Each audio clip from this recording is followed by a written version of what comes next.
Two physicists are arguing over quantum physics. One says it can never be understood, and the other says that it is already understood. So who's right? Well, they both are, and here's why. There are certain limits that exist in the universe, such as the Heisenberg uncertainty principle, which says that the more that we know about where an object comes from, the less that we can know about where an object is going.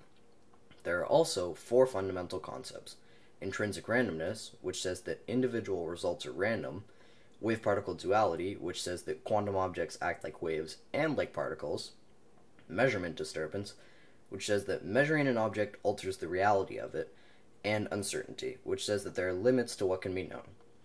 Despite all of this, quantum physics is still the most accurate and best understood branch of science. An example of this is the double slit experiment. There are four different models to explain what happens to the electron from being fired to being viewed on a sheet. There's the many worlds interpretation, which says that when the electron reaches the slit, parallel worlds are created and every outcome occurs, but only one can be viewed by us. There's the collapse interpretation, which says that a probability cloud travels through the experiment, and only one option is collapsed upon when it becomes observed. There's the pilot wave interpretation, which says that a wave, like a field, exists and senses everything around it and guides the electron through only one slit. And finally, there's the Copenhagen interpretation, which says that we should forget the models and only use the math. All of these interpretations can be calculated mathematically, and all of them give the same results.